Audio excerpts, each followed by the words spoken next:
When the Pasture Soil Health Project last visited Bradford County dairyman Brian Moyer, he shared details about using cover crops to improve his pasture, and he's continued this practice through 2015 and 2016 with the intention of reducing compaction and adding nutrients to the soil. The only thing I did do last fall, but it was late in the year, was I no-tilled a cover crop into my existing pasture. I knew it was late, but I had figured why not. That did come up, but didn't do much, and so now this year I did it again, but I just did it earlier. So hoping to figure that out and how I can make that work to extend the grazing season and add some different species, even if it's temporary.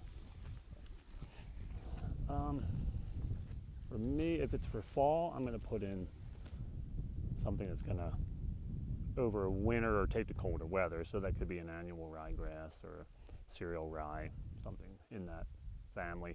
The mix I put in had radish, clovers, annual ryegrass. I did mix a little rye with that, cereal rye.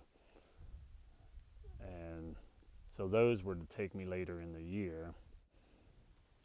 Previously, when I did cover crops, I was growing sorghum sudan, and so the ground was being plowed and easy to establish. But I've kind of gotten away from plowing. Doesn't mean I won't do it again, but it just seems like the fastest way for me to build my organic matter on this farm is to get away from plowing. So that's the choice I made at this point in time. So now I'm just trying to establish cover crops in the existing pastures and see how I can make that benefit. And that, like I say, what you use, it depends what goal you're trying to achieve. Where me, it's going to be trying to extend the grazing season because I don't plant the annuals anymore. So it's kind of like every year can be different. Just pick your pastures and decide whether they need to be improved or whether they're need to be managed different. Maybe they don't need seed. Maybe they just need to be managed different, or So I like to spend more. Put more effort into the pastures. I mean, of course, the more crops you do or more hay you make, it takes your time away from the pastures, but the pastures will pay and they'll return quicker. Because I often think if I take care of my pastures right and it rains, I can be back into grazing, in no time. Where my hay fields and things like that, I'm not going to get enough of a response to. I mean, it'll recover, but not near as quickly and as economical as my pastures will. So I would like to spend more time again focusing on the pastures. In August 2015, Brian started the process to transition his dairy and pastures to be certified organic. This is our first year. We just started transitioning here in August, but we've been practicing organic practices for years because I was heavily in fertilizing my pastures, and I wanted to see if I could make them be as productive as I wanted them to be without the synthetic fertilizer. So we've been doing that for probably 5 years, trying to maximize the pasture growth without putting on other inputs. The only thing I will say, and it's not just this year, it's been since I started to practice without fertilizer, is my fall is shorter. Like my grazing seems to end a little sooner than it might have in the past, but I have been able to go all year long without supplementing forage. We still feed grain. So I mean, there's progress. Now I need to focus more on extending my fall grazing. So I'm trying over the years to not graze as hard in the fall. That'll also help me start earlier in the spring if I manage it that way. But this year, I'm hoping we make it into the middle of November. That would be my hope. It seems like we should, but that's daytime grazing, nighttime stored feed out on an exercise lot. So I'm thinking we should be able to make it until the middle of November this year. The cover crops I had planted, they look pretty good. The pastures look pretty good. I think one field I will graze, the other field not as nice looking. I'll probably just leave that alone and put manure on it. So they were out until They were still grazing some until the first couple weeks into December. Not a lot, but they were grazing yet. So I think we pulled them in like the second week of December. Yeah, as far as not grazing anymore. Yeah. Yeah, we had a dry winter. We had cold snaps, but nothing severe. And so on one hand it was enjoyable, but on the other hand, just didn't have frozen ground, which makes, with having cattle outside, that just makes it a lot nicer. I don't mind using my pastures as a exercise lot throughout the winter because we feed round bales on it, but I don't like to do it if they're gonna punch it all up and destroy it and make mud. So that was challenging, so we had to end up moving our cattle to more than just one field. Usually pick one field and go through the winter. So I actually had to do 2 or 3 different spots to try to keep it from destroying it. And then again, this spring, then I just went and reseeded them, no-till or broadcast. So that was one of the biggest challenges, was dealing with the cows and the mild winter. Yeah, the spring flush, it went kind of fast. Like I say, it was good grass when we had it. And we kind of started to dry up. Grass got mature, it got kind of hot. So now as my options, I don't have anything set that I'm gonna definitely do it. I'm just gonna kind of have to weigh it out as I manage it. But I could come in and mow this off, bale it, and then let it rest. But I'm choosing to graze it first. That way they'll leave more residue on the field and I can build more organic matter. So I think I'll be okay doing that.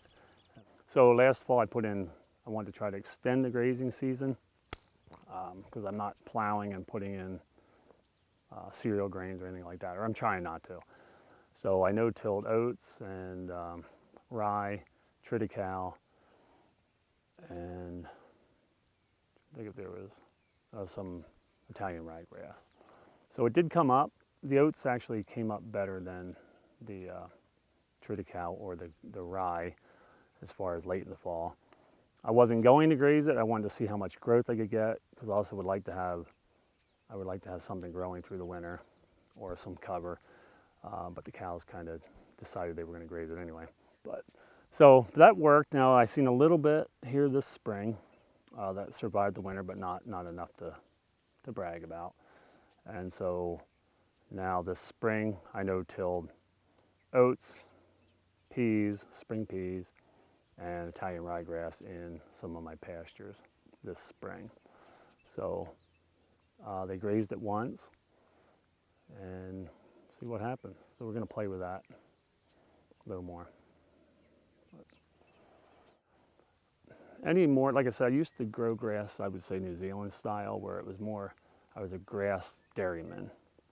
So now my thinking is, yes, I produce grass, but I'm more of a soil farmer. So I mean, I obviously got to make a living off my grass, but so I do things, or try to do things that'll help the soil first. And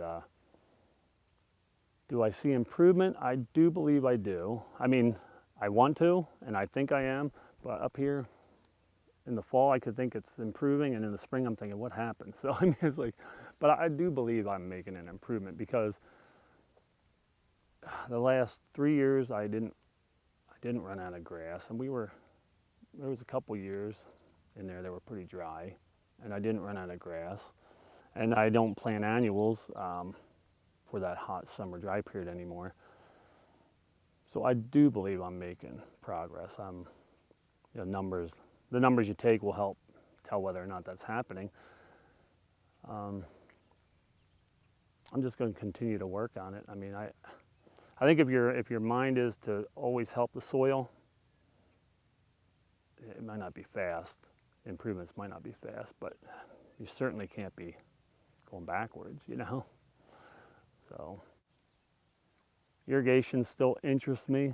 I have a 20-acre pond that I feel like I should be able to use it or even pump it up to the hill and gravity flow it down. So that intrigues me and interests me, but it's an expense that if you don't need it, why do it? So at this point, I've been fine. It's still not ruled out whether or not I'll do that. I mean, because I have to make enough grass to feed my dairy and be sustainable that way. And if it requires irrigation, then I might look into it. If it doesn't, why spend the money? The other thing is shade. I know people are always, cows don't need shade or they don't need this. Where we put our cows, we have just a little outcrop of trees, which I'll let them go in that, and they'll come out and graze and then go back in there. And so, but it would be nice. They have a portable shade, which seems pretty interesting. That it's expensive, but that would be something I think would help with your nutrients and your shade. And if you move that enough, you could actually improve your soil even more. So that's. In July 2016, just before the close of the 3-year Pasture Soil Health Project, Brian hosted a pasture walk for grazers to see his work and learn from each other. I enjoy having them, and I learn. I mean, everywhere you go, you learn something. So I hope people come here. I hope we'll, talking back and forth, looking at what I'm trying to do. There's always somebody who's been doing it longer or has some ideas. So when they come to my farm, we look at something. I'll end up learning as much, maybe more than other people learn.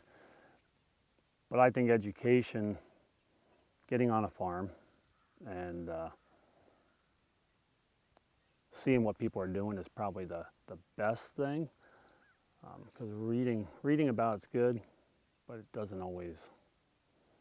You need somebody to come in and tell you, well, yeah, we did this last year, but this year didn't work very well, or you need the reality of the things. And so I would encourage that. I would encourage anybody to go to a pasture walk somewhere, or like the videos you're presenting or making available to learn from.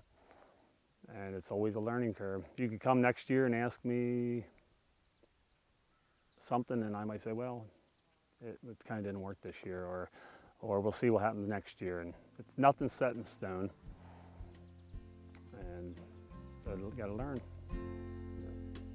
To learn more about the Pasture Soil Health Project video series, visit capitalrcd.org.